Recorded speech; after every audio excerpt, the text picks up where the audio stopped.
I did want to give people the opportunity for questions and answers as well. Please feel free to ask any questions, make any comments. นมัสการอาจารย์ you mentioned about the attachment and using the body contemplation. I think that when I was younger, this was easy for me. As I grow older, I feel very attached to my aging parents, and I really know that I'm very attached to them. I don't know how to actually overcome this. Thank you. Yes, it's difficult. What's your age now? Your age is 42. Yeah. 42-year-old attachment. It's hard. You can know that you shouldn't be attached. You can know that attachment is the cause of suffering, but it doesn't mean you can decide not to be. That's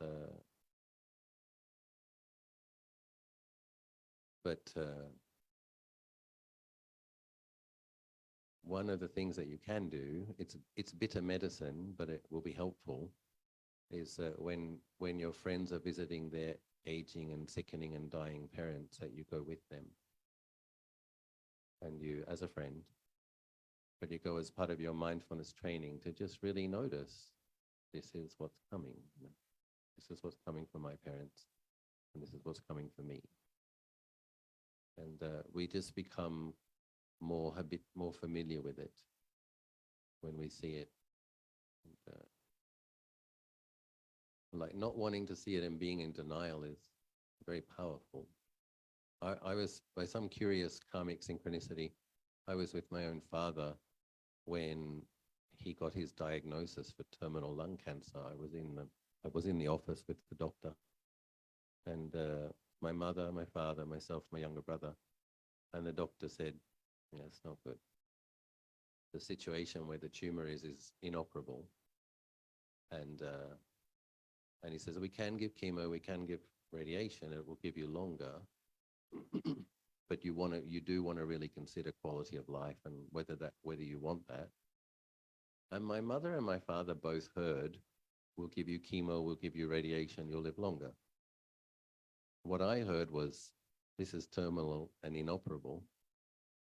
But it was amazing. We were in the same room listening to the same doctor. It was his lung cancer. We didn't even hear it. And in a way, it worked for him. This was an interesting observation, that my father didn't mention the word cancer the whole time he was having his treatment. He referred to that thing in his lungs. And it was like but in a way, his denial was helpful for him because he didn't become depressed or dejected or frightened. And he lived at home until 5 days before he died, eating by himself and going to the bathroom himself. And then he was in the hospice, and he said to my younger brother, "Mate, I don't think I'm going to make it." And my brother's like, "No, you're not going to make it, Dad." But and in a way that worked for him because he got to live, was a strong, confident man. He got to live the way he wanted to live. But for myself, I was just observing, wow, the power of denial is amazing.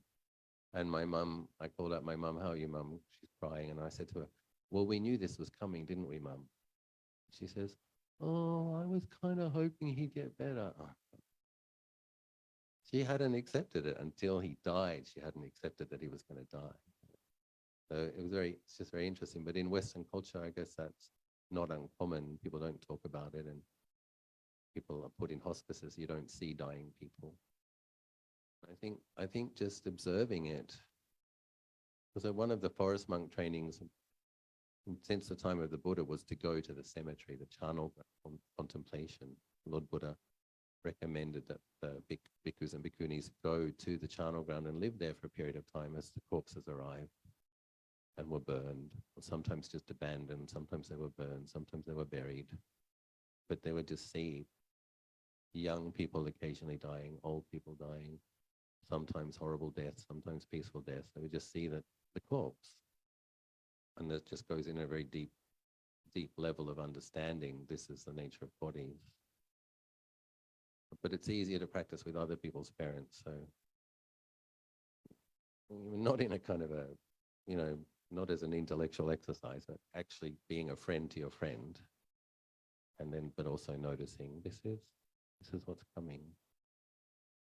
And, in terms of how people then practice with their grief, my mother and my father, they were married for 58 years, a long time. So my mum continues to talk to my dad sometimes, because she just finds out, she just says, I'm going to the movie, Mel, you want to come? And she knows he's not there. But after a 58-year relationship, she just finds it less lonely to keep chatting with him. And I actually think that's okay. Some people might say that's madness, that's crazy. But she knows he's not there. But she just finds it less lonely to keep having a conversation with him. Because 58 years was such a long time. So when that day comes, if you have to practice with their passing away, you can still do the things that you did. You can go the places you used to go. It's like you can carry their memory. It's like there are ways to work with and practice with grief. For myself, though, having done as much meditation as I've done, and knowing the wonderful teachers who I know, I really understand that death is a moment, and it's the body that dies, and that consciousness goes on. And death to me these days doesn't have that same oppressive, dark end of everything. It just doesn't. Because I've seen so many people ask my teachers, where was such and such reborn? I've heard so many stories of villages. It's quite common in Thailand for someone in the village to die, and for the people in the family to dream of that person that night, the next couple of days. It's a tradition in Thailand to have 3 days of chanting, and then after the 3 days not to see them anymore. And it's an interesting thing where sometimes they appear to them and they're not dressed well. They make merit, they make offerings to the monks. There's a subsequent dream. They look fresh complexion, they look bright, they look happy. And after the 3rd day, they don't dream of them again. And this is a common experience. I know I was talking with one lady, her husband died. He said, how are you feeling? You're expecting her to be processing the grief, right? And she said, well, I saw him wandering around the house last night. So I set him a place at the table, and I served him his dinner, and he sat there. He couldn't eat it, obviously, but he was still there. And then the monks did the chanting, he received the merit, and he went. And it's like, so when you really understand that rupa and nama, mind continues, and I think modern people have absorbed some of this kind of Western idea as there's only one life. Once you're dead, it's over. And it's not. Once you're dead, in fact, even the word dead doesn't make sense if you really think about it. What's dead? The body is dead. The mind isn't dead. You can't kill awareness, even if you want to. It's like, and even modern people who don't believe in heaven realms and reincarnation, you ask them, do you believe in ghosts? Most of them do. I kind of like to challenge these people. So what's a ghost then? Like something continued after the death, right? Normally, if the person's very attached or very confused or not aware that they were going to die, then you can ask that person, well, what if they had good karma and they died peacefully? May they have gone higher than a ghost? So in Thailand, there's these practices of, I'm sure it's the same in Chinese culture, where they'll make these offerings for the first 3 days, and then they make offerings, I think it's a month, and then it's 3 months, and then after that it's once a year. But one of the things about making merit and dedicating merit in the name of somebody is that after a period of time, when you think of them, you start to think of all the merit you made for them. But you're kind of putting in new memories, new perceptions, new experiences. But because you loved your mum and dad so much, you made this offering, you made that offering, you helped these people, you helped that charity. So when you think of them, you think of all the good things you did in their name because you love them so much. And that really helps. And if you're fortunate enough to know a really good, gifted monk, you can ask them, where are they? And that feeling of they're gone it's much less when you know. So I didn't have much grief about my own father dying because I was able to call my teacher and ask where he was, and he says, well, he got born as a deva. So it's like, if your dad's a deva after a long drawn out illness, there's not much to feel sad about, is there? I was like, okay, cool. I didn't go to the funeral. So it's like his birthday almost. Birthday as a deva. But I had seen him 2 weeks before and given him a hug. There was no unresolved stuff. We were at peace. But I was happy for him. Oh, he got to be a deva, that's cool. I'm still stuck with this smelly body.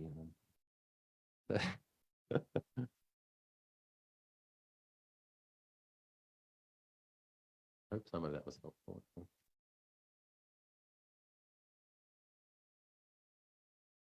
Well, I use a cushion. So this is my 150 rupees. I just find lifting the back of the buttocks means much less tension. I didn't grow up as a rice farmer in northeast Thailand sitting on the floor. I grew up watching the Brady Bunch on a sofa. So it's like, it's different, right? Our bodies are different. So if you can do a lot of yoga, and if you don't need to, okay. But for myself, I find that the legs won't go asleep. Shoulder pain will come much later. If I just lift the bottom a couple of inches, I can sit longer, and sitting longer is helpful. So I think it's okay. And then also I look at my teacher now, who went from a small cushion to a big cushion to a seat. And and I believe he's finished his work, so it's not attached to the form. And also you want to use your knees as long as possible. So sometimes sitting in a way which is straining the body can not be good for the knees. In my experience, just lifting the buttocks just a little bit takes a lot of that pressure off. So, and in different traditions, in Japan, they do use zafu. And even the Buddha, he sat on 4 bundles of kusa grass. You read the sutta. The Brahmin gave him 4 bundles of kusa grass. He sat under the Bodhi tree. So yeah, we have a precedent.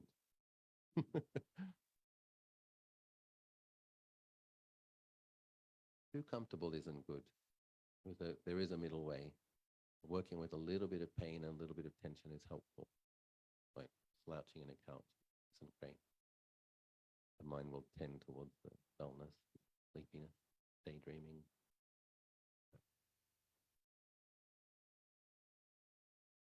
I just wanted to ask if there was any recommended time in the morning. Right. What is a morning schedule might look like? I think that 5 to 7 period, 5 a.m. to 7 a.m. for working people. Yeah. In the forest monasteries in Thailand, the wake-up bell is 3. But it's a hot country, and the monks tend to have a midday rest. So if you know you're going to be able to get a half an hour, 45 minutes in the middle of the day, getting up earlier is less of an issue. But I think, yeah, 5 a.m. really good times. Tend to be quiet, very quiet. Even the birds aren't making much noise yet. So it's a nice quiet time. And if there is sleepiness, some chanting is good. You don't just kind of sit there in bed, kind of half asleep. Wash your face, brush your teeth, and light a candle. Kind of set up a sense of sacred space, and do some chanting. It wakes the mind up in a good way, and then do the sit.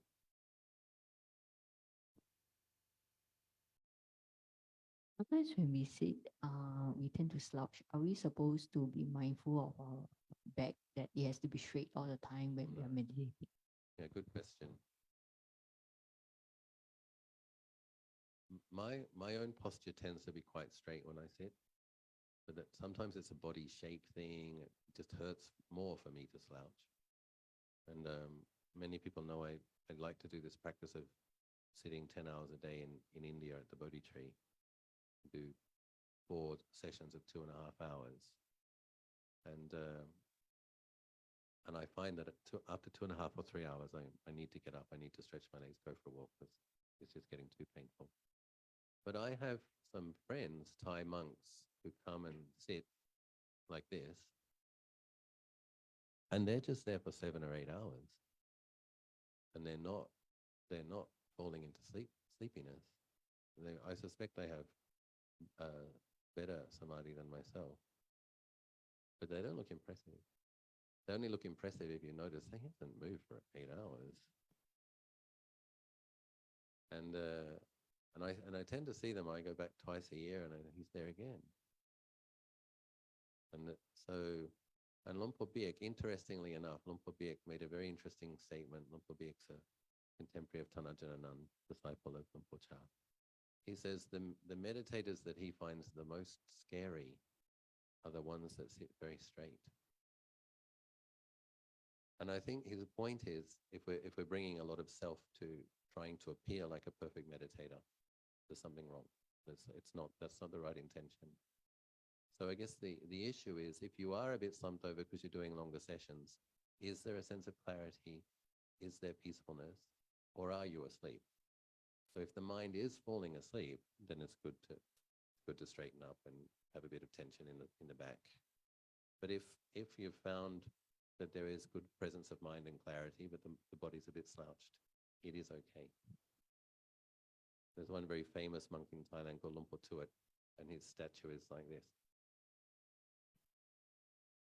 And the Thais consider him a very revered saint. And I remember one monk telling Lumpur Nana, an English monk, when he sits really straight, he gets a lot of chest pains, but when he hunches over, when he sits like Lumpur Tuat, he feels fine. And Ajahn said, sit like Lumpur Tuat. Yeah. My question is, can Ajahn please explain what is vipassana and yoniso manasikara meditation? Oh, yoniso. This is tricky. Thank you. Give me a challenge. What is vipassana? What is yoniso manasikara? So Lumpur Cha is famous for not separating samatha and vipassana. He didn't teach samatha. He didn't teach vipassana. What he did was he did talk about themes of contemplation that people should do and ways that people should contemplate. So that is the yoniso manasikara, wise reflection is what that means. And but what Lumpur Cha did do, understanding that he's teaching the monks, is he forced them to practice a lot. And sometimes he would give a Dharma talk that went all night. And they bring the hot kettles of cocoa, they place them down, and he wouldn't let the monks drink the cocoa. He would wait for them to be cold. Another thing, he's not just a sadistic, you know what, he's training them. The thing that, no, other people can't do that in the way Lumpur Cha did, because they need to understand that people had faith that he was an arahant. People had faith that he meant them well, and he was blasting them with metta as well. But they had to sit there for 6 or 8 hours. And what happens when you have to sit there for 6 or 8 hours is that you're going to learn how to think wisely. You're going to see the pain of your irritation. You're going to, oh, I hate him. And you're going to ask yourself, really? You're going to hate an arahant? You really think that's going to be helpful? You learn from, your own wise reflections. Don't do that. And then you have to ask yourself, how do I get through this? How do I survive this in a way which is, my mind is wholesome? And sometimes it will be samatha. Sometimes it will be reflecting on feelings. Sometimes it will be thinking wisely. So he just forced the monks into these corners and just pushed them where they had to develop these skills to survive. And but certainly we have our Buddhanusati.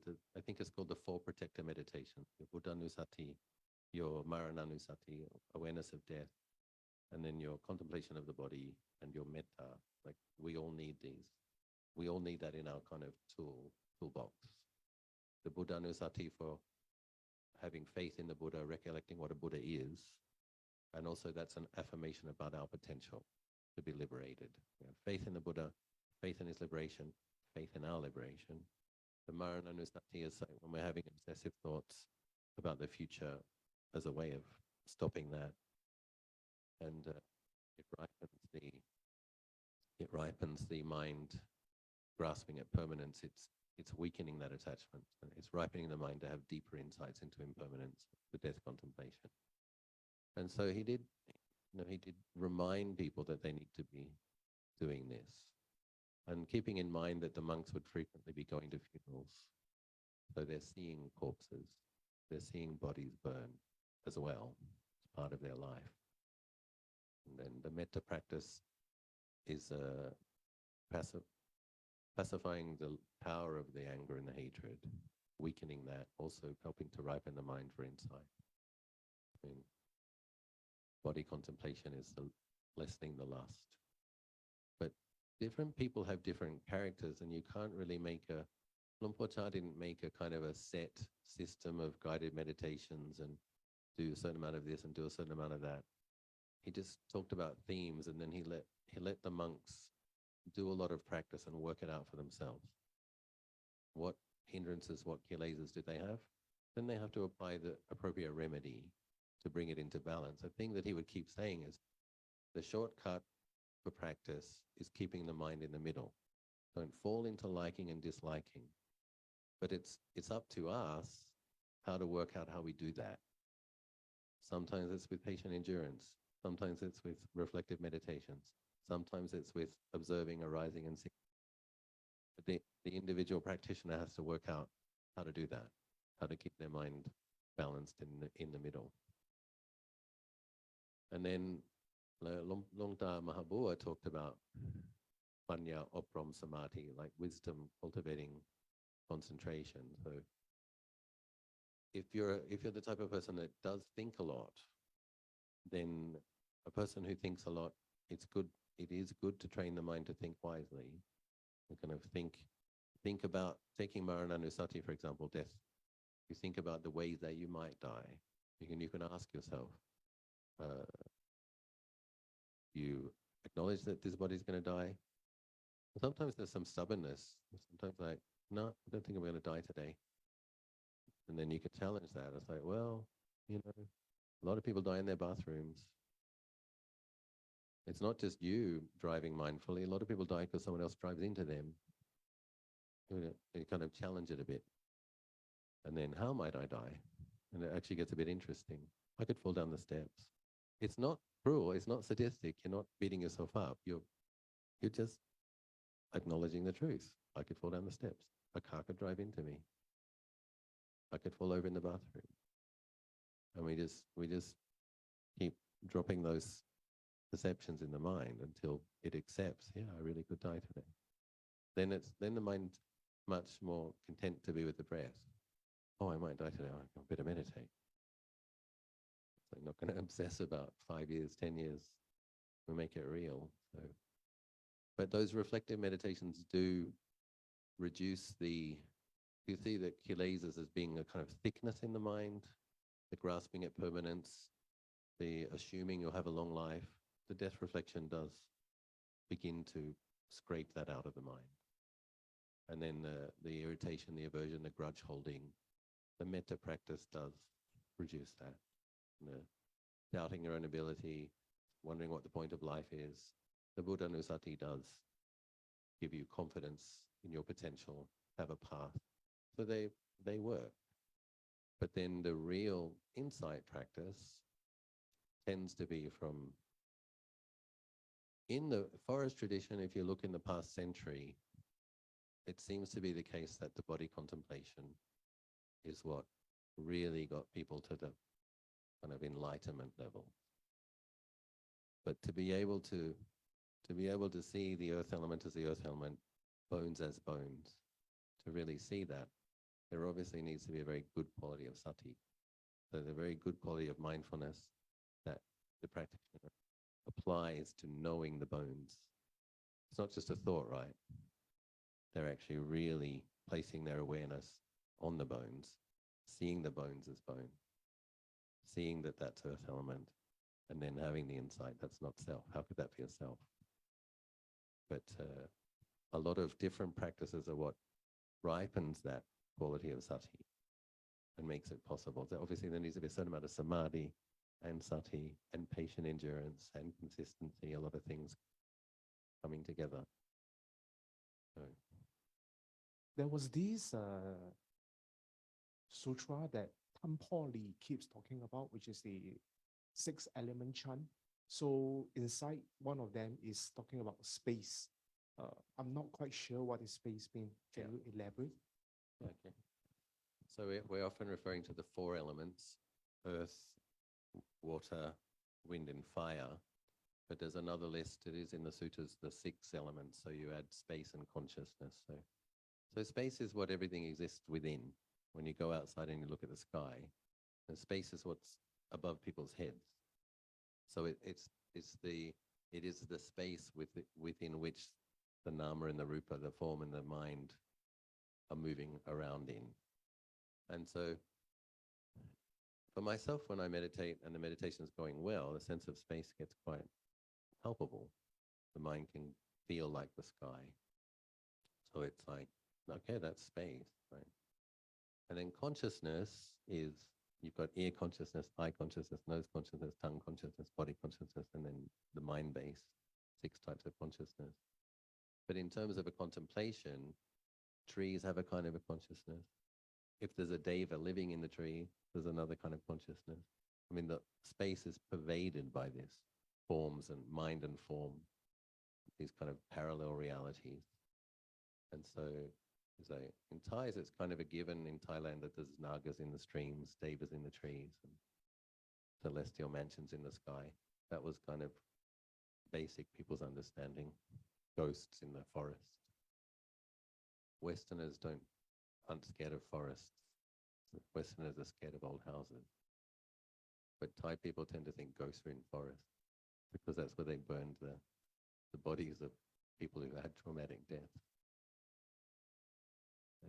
And I like to take space as a meditation.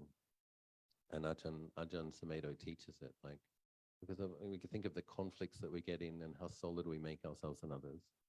So he would just tell people in doing winter retreats and things, he would say, just be mindful of the space around you, be mindful of the space above your head, and just know space as space. And don't create a self and another. Just pay attention to that instead of identifying with the body as being a self. So it's an interesting contemplation. In terms of advanced practice, when you get to arupa jhanas, you've got the infinite base of space and the infinite base of consciousness. They're I think that's the 5th and 6th jhana. And then for people who want to be able to read everyone's minds, none of you, that's the kind of samadhi that, that capacity to cultivate a very vast consciousness, that, what they call it, embracing consciousness with consciousness. Like when a really, really gifted practitioner has mastery over his mind consciousness, he can send it out to know your mind, reads your thoughts just as if they were his.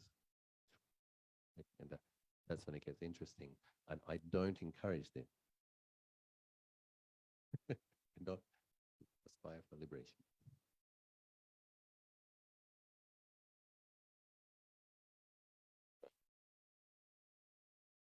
Right.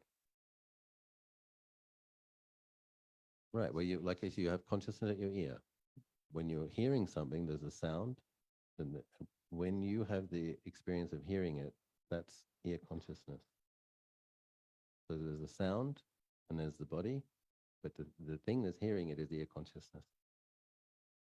When there's a feeling, an itchy feeling in your body, that's body-based consciousness, touch. When you're tasting something, that's tongue consciousness. Like the tongue without consciousness doesn't taste anything, right? And when you walk into a room, you're walking into space. You're walking into an empty space. It's there. It's just whether we notice it, whether we recognize it. So, yeah. Hello, Ajahn. I'd like to understand the difference between samatha and samadhi better. So samatha practices are what results in samadhi. So it's like when you take a wholesome meditation object, the breath can be samatha, it can also be vipassana. But when you focus on the tranquil aspect of the breath, calming, and you're intending to be peaceful, then the breath can become samadhi. So anapanasati does lead to the first jhana. And the experience that most practitioners have is that the duration of the breath gets less and less and less, and then at a certain point you can't feel the breath anymore.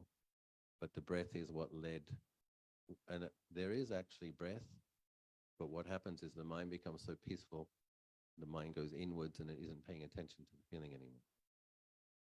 How it's experienced is the breath stop. And it's really important not to panic at that moment. A lot of people stop breathing and they breathe deeply. You shouldn't do that. I don't know anybody who died in meditation yet that I'm aware of. And so trusting is actually really important in terms of like developing higher samadhi, having that eagerness, willingness to let go of it, of the things that hurt. It's okay, we're aware of this dukkha, we're studying dukkha. But when you get that point to the point where you can put it down for a period of time, put it down. So what happens is the breath leads to a peaceful mind state, and the peace then becomes the object rather than the breath. And you take that peacefulness as the object and you just stay still. And my own experience of samadhi is not that it's a tight or cramped thing. My experience of samadhi is that it's a very spacious thing, but there's something in the center that isn't moving, that's still. So that's I don't really like the word concentration. It's like forcing yourself to concentrate. That's not what it's about. Similarly, with the metta practice, with the samatha practice, we do it to weaken the greed, or weaken the hatred and reactivity, but it can be taken to the level of jhana. So it starts as a thought, a wholesome thought, and then it starts as a wholesome emotion. But as the practitioner refines the altruistic nature of it, like to be beings that it's easy to have metaphor, neutral beings, even the difficult beings, and where it's just a quality of pure love, not discriminating, then it becomes a type of samadhi. And but those wholesome thoughts, that intention, those practices lead to that, where the metta is just becoming more vast, more pure, and the mind then takes that as the object. So that's when it's samadhi, when there's just pure loving kindness, and all of the Brahmaviharas, compassion and mudita can be death contemplation. So just that when we really get skilled at it, like I think what modern people don't quite understand is that you don't just do it once or a few times and you know how to do it. It's not like reading a book or watching a movie. It's like it becomes a tool that you use and you rely upon it, you depend upon it, and you use it again and again and again and again. And I'll give you a little example. I know Tanajana Nand's coming in a few weeks, so I'll mention a little bit about his practice. He did death meditation for the first, as his main practice, I think for the first 4 years of his monk's life. And he was able to be in what they call neighborhood concentration, touching on jhana, for months at a time, just by keeping on thinking of this body could die, this body will die. Is that the mind was like sober and didn't want to proliferate about anything and was just like almost in absorption for months. Go to sleep in that state, wake up in that state, think about it. So that people, I think it's really good for people to understand the potential of these practices and how to understand, like that's a real samatha practice. He's taken that as the foundation of his practice to keep his mind very subtle and peaceful. And then Ajahn Chak was apparently saying to him, yeah, but to progress further than this, Thananan, you need to do body contemplation. But he didn't want to because he was getting such great results. I mean, if you could have Upajjhara Samadhi for a month, I mean, who wouldn't want that? I'd take it. But it was true that when Ajahn Anan took the power of the concentration and the mindfulness that he had and he applied it to knowing the parts of the body, that it did go deeper. he did have deeper insight and he did get more profound samadhi. So, yeah. And most of these practices, some can be taken to Upajjhara Samadhi, some can be taken to jhana. And the earth elements, contemplating the hair of the head, contemplating the teeth, that can be taken to the absorption levels. It starts as thoughts, right? It starts as wise reflection, starts as a calming meditation, but it can lead to a profound one-pointedness, stillness, collectedness. It's really a matter of how much we do it and how consistently. Then we begin to get those kind of results. Ajahn, when we are doing like maybe body contemplation, when we are thinking about our hair, are we supposed to, when we say the word contemplate, is it to think? Right. And is it to think that our hair is going to grow white and going to fall off? Yeah. Is that considered contemplation? And when we are thinking, are we actually meditating at the Right. same time? Yeah, so it's within the parameters of that contemplation. So when you're training yourself to be mindful of hair of the head, sometimes you have to do that. You have to actually think about it. Some people actually imagine it shaved off and in front of them, because you're familiarizing yourself with this hair, rather than identifying it as being you, part of you. Take it off, visualize it in front of you in a bowl. And then, but also like the nature of hair is reflecting on the fact that it falls out, that it turns gray, that is part of the contemplation. But when we're doing the kind of the hair of the head, hair of the body, nails, teeth, and skin, it's like, the way I understand it, it's like you are able to place your awareness on the hair and you are mindful of the nature of hair as earth element. But you need a certain amount of familiarization with it and presence of mind and some samadhi to be able to do that. But once you can do that, you just place the awareness of the hair and no hair is hair, not as a thought, just as a being mindful of it. But most people need to think about it a bit before they can get to that. So it's like, so experiment, visualize your hair in front of you, think about its nature, and then just try to know it. And you can use the words like, when I'm contemplating hair, I use the word kesa. I've trained myself to use Buddho, so it's not that difficult to replace that with kesa. And the hair of the body, loma. And so one in breath, kesa, one out breath, kesa. But I place the awareness on simply knowing hair is hair. Not that I have much, but it is still there. And skin, nails. I do it in walking meditation. Hair of the head, hair of the body, nails, teeth, and skin. Kesa, loma, nakadanta, tacho, tacho, danta, nakaloma, kesa. And do it again. Because they're all earth elements.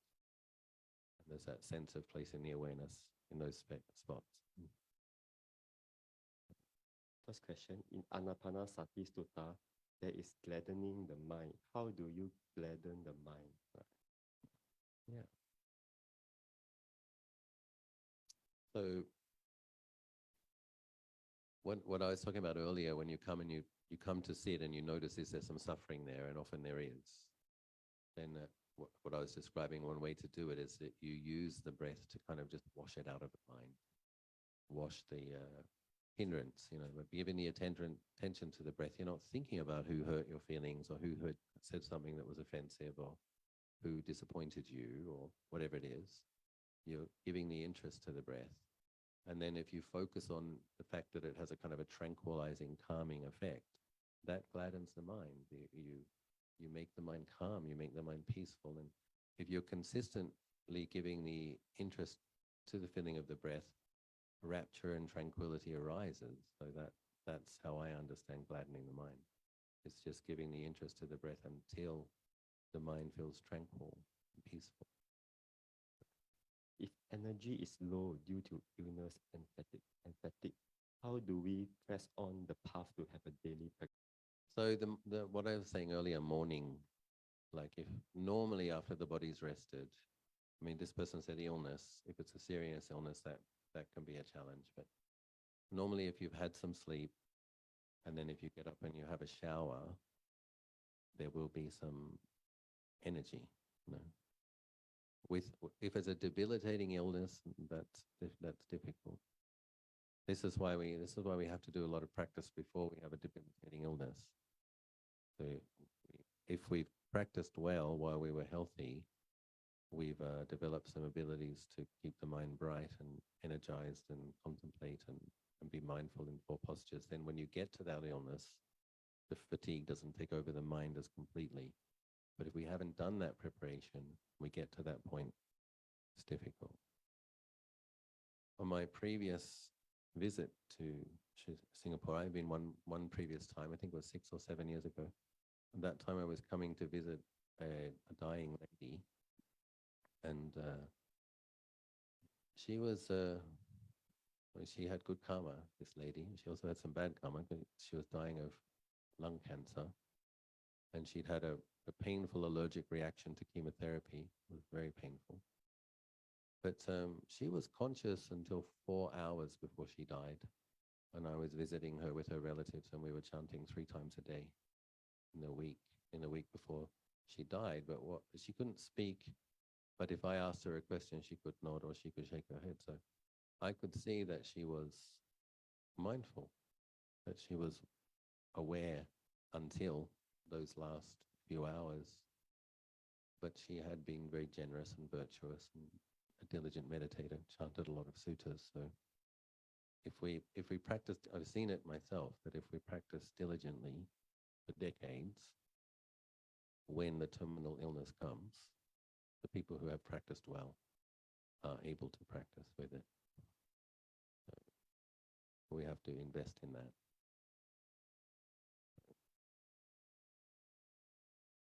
Apparently she was reborn as a Tushita Deva. So I think you have to have merit for people to come and chant by your bedside 3 times a day for the last week of your life. Some good karma. Dear Ajahn, during meditation, I've experienced that I feel myself in the empty room, and I kind of lost because nothing in the room. Had this experience once. Is it normal? It is an interesting description, because Lumpur Cha describes Upachara Samadhi as being like in an empty room. So that's interesting, that sometimes we might be getting a good result, but our tendency to doubt and wonder about it can make it a problem. What I would ask this person is there a sense of clarity? Is there some sense of tranquility? If there is, it's wholesome, and just stay still. Just stay still, and it might go deeper. But it sounds to me like the doubt hindrance getting in when the mind's almost very peaceful, wondering about it, doubting it. So just stay still, and in my experience, there's a sense of it. That sense of the empty room becomes an empty sky, kind of expand if we just stay still. So. In your earlier sharing about this Thai who actually passed on, and on the second day, his family members could see him in the house. Yeah. Am I right to understand that actually he has undergone the rebirth process? Yes, so this is something that isn't well understood, and I've asked Tanajan Anand about that. So he's actually been reborn into an intermediate state. So it's like, it's not a ghost because he has some good karma. So if he got stuck in that state, he would have been reborn as a ghost. But he's in this intermediate state. In Pali, they call it a sambhavesi. There's a word for it. And he was able to receive merits and then move on to a suitable birth. And that seems to be quite common from anecdotal evidence. Many people have described that to me on the village. And it also seems to be like a reason why there's a 3 days of merit making. I think that's in Thai, they don't take the body off to the morgue and put it in a fridge. They leave it at home. They invite the monks to come and chant at home for 3 days. So it doesn't really work with the Abhidhamma. So, but in terms of how people actually experience it, it seems to be very common. So, Yeah, so yeah, that's why when you say an intermediate state, that means the person who actually, the moment he dies, he does not actually get reborn into any of the six realms. that's right. It's kind of a traveling. Sambhavesi means awaiting rebirth, like a traveling, wandering in samsara. Obviously, the coarse physical consciousness died, the most coarse part of consciousness associated with the human birth. And then a more subtle consciousness is still there in the previous form. Thank you. But it is actually a kind of a rebirth. But it's if the person has merit, it's not a very long one. To go into another womb, get another human birth, or go to a deva realm, at which point they would take on a different appearance. Now, I think I'm almost done with reading Tanajan's 3,000 hours of meditation. And I get the impression that Tanajan is actually receptive to, the main schools of Buddhism. Yes. Yeah. Could you share your comments on that? So I think for you to feel confident about that, I would support you with that. I would say, great. If you can commit to Theravadan Buddhism and that makes you feel confident that you're practicing correctly and you're destined for arahantship, I'm really happy for you. And I support you in it. But my understanding is every single person in this room is almost like living in a different universe, depending on their previous million lifetimes. So nobody's going to have quite the same karma. So it's like, depending on a person's affinities, then it's different. It's really different. So a lady asked me at the Buddhist Fellowship last night, she's a Theravadan Buddhist. She says, when I've got a lot of restlessness, my mind won't be with Buddha, but when I do Om Mani Padme Hum, my mind becomes peaceful. What should I do, Tanajan? I'm not going to say, don't do Om Mani Padme Hum. You're a Theravadan. I'm going to say, if it works, good. Do it until the mind settles down and then come back to the breath and the Buddha. What I would deduce from that is that person has practiced with that method before. So when that person, in a previous life, so when the person picks up that method, it works for them. And I don't want to mention too many people's names, but I do know one master who can see, when people meditate, different threads of merit and support coming into their consciousness, depending on how they made merit in the past life. So it's a whole bunch of people calling themselves Theravadan Buddhists in a forest monastery. And some people have the Buddha's blessing, some people Lumpo Man, some people Lumpo Cha, some people Ganesha, some people Kuan Yin, depending on what they did, how they accumulated the punya, the merit that got them to that situation. And this practitioner can see that. So it's in some degrees, people have to work with what works. So I agree with you that too much diversity isn't good. Like too much study and too much wondering and not committing, that's not good. But in terms of when one practices, if there are skillful means that help, then I think it's good to be receptive and open to that. And then also kind of it seems to be the case that if people don't want to see it or they don't have the affinity, they won't see it. But Ajahn Buddhadasa, who was the greatest scholar last century in Thai Buddhism, had a statue of Avalokiteshvara in the middle of his Theravadan forest monastery. He didn't talk about it much, but he's the one that put the statue there. So what is that? My teacher Ajahn Anand has a vihara with Avalokiteshvara in it. Why is that? And he'll be teaching Theravadan Buddhism, but my understanding is for people who have faith, who find it uplifting, they go and pay respects to the Bodhisattva, their mind feels glad, they come back to the evening chanting and they meditate, their mind becomes more peaceful. And Ajahn Anand felt that that was helpful. And I believe he's an enlightened disciple of Luang Por. So it's there. But the issue is, if you don't find it helpful, don't give it attention. And if you feel confidence from sticking to what's in the suttas, great. But if other people find it helpful, don't be contentious with them either. We can have mudita for whatever works. Thank you.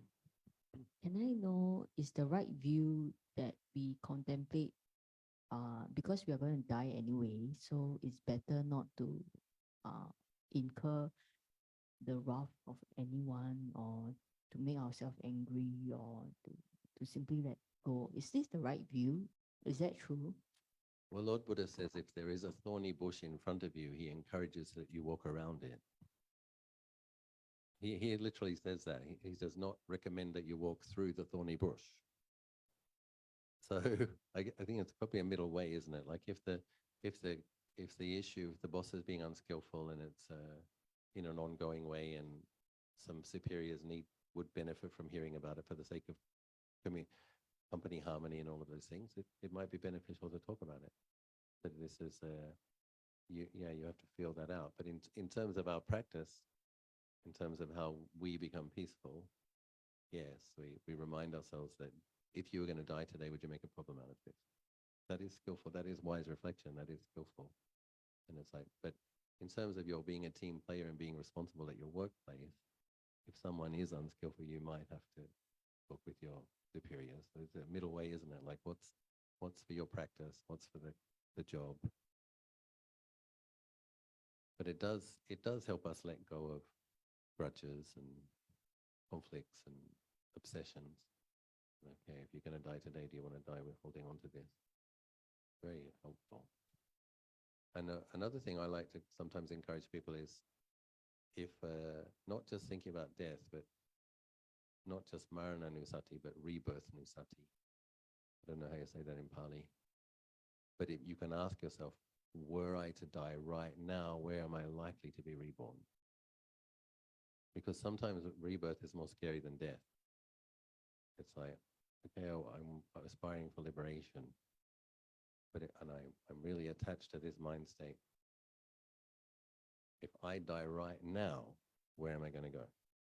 So if you're feeling really contentious, somebody really hurt your feeling, and there's that tone in the mind.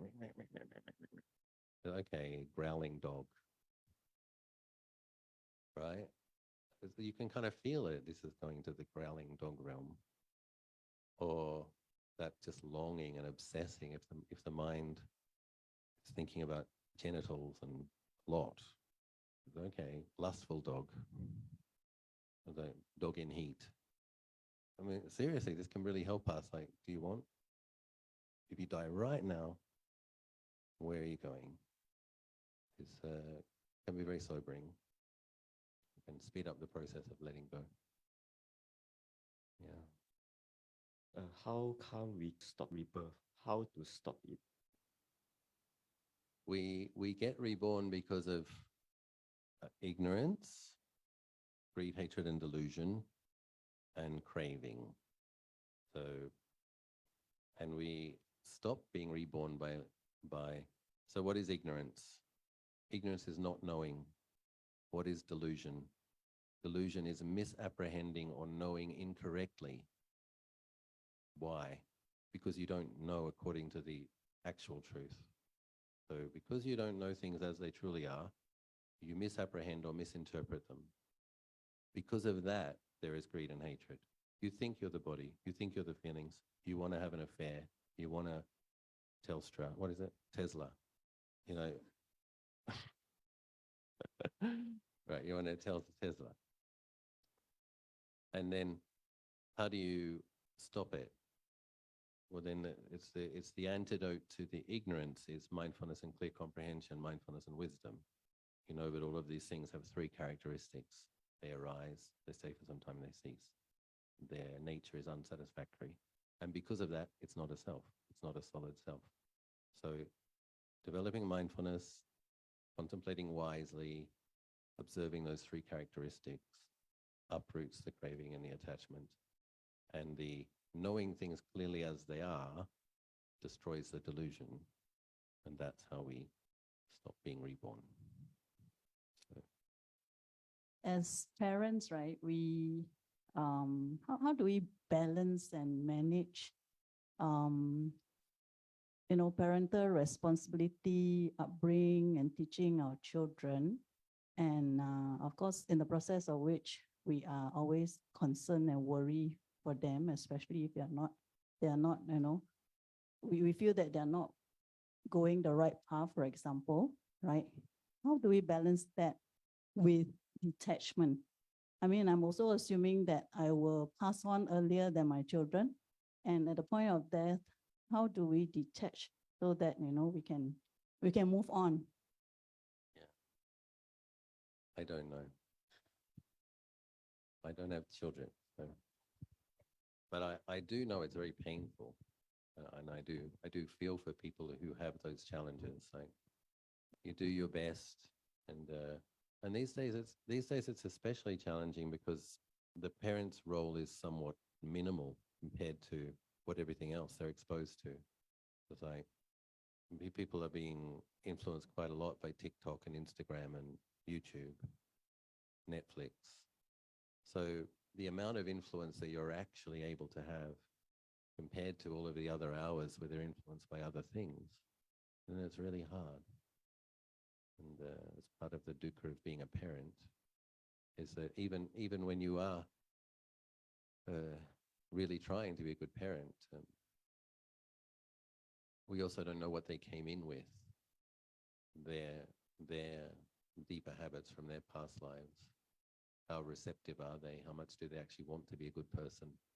All of these things are out of our control in terms of the imprints that they came in with, the latent character tendencies that they came in with. So we do our best, and I guess a part of where one practices is when it's hurting too much. When it's hurting too much, then you need to find a way to let go a bit. That's one of the ways our minds tell us there's too much attachment here, and that is difficult. I do have stubborn students, but I don't have children. So. During the meditations, right, is the one that very hard to overcome is something like the itchiness or painfulness. Do we actually have to endure it? Because a monk to monk, the instructions are totally different. Right. So how do I actually bypass the suffering or just don't move? And can I just have these instructions if you don't mind? Well, it is tricky because if one does just stay still, and I think the way I would recommend it for people is there needs to be enough sati and samadhi that enduring with it is going to result in some kind of insight. If enduring with it just results in you leaving your meditation cushion feeling grumpy, and that didn't work, then we might not be at that level where it's useful. So for myself, when I say I practice 10 hours a day in Bodhgaya, I've done that hundreds of times. I change my position after 45 minutes. And then I put my right leg on my left for 45 minutes. I've got a little watch. At 45 minutes, I pace down the right leg, and I put the left leg on top, and I sit for an hour and a quarter. And then after an hour and a quarter, I sit like I'm sitting now, kind of just cross-legged for another half an hour. So within that, particularly in that hour and a quarter, not moving, but there's been like a 45-minute preparation to establish some clarity, some peacefulness, so that when the more pain comes up in the second hour, there is some capacity to work with it, separate the awareness from the feeling. But I'm allowing a little bit of wriggle room. So I want to use my knees for my entire lifetime if I can. I do know monks who've had to have knee surgeries and have to sit in chairs. And I like sitting on the floor. But yeah, so it's like you work with it. Like I'm saying, I'm doing that 4 times a day. During that, after 45 minutes, when it's in that second hour period, you're working with pain in the body and itching and stuff. But a little bit of a wriggle takes a bit, helps, squeeze up the shoulders, wriggle just a little bit of blood flow through the buttocks. Then you can sit for another 45 minutes. Yeah, so kind of a middle way. Hope something I said was helpful to you.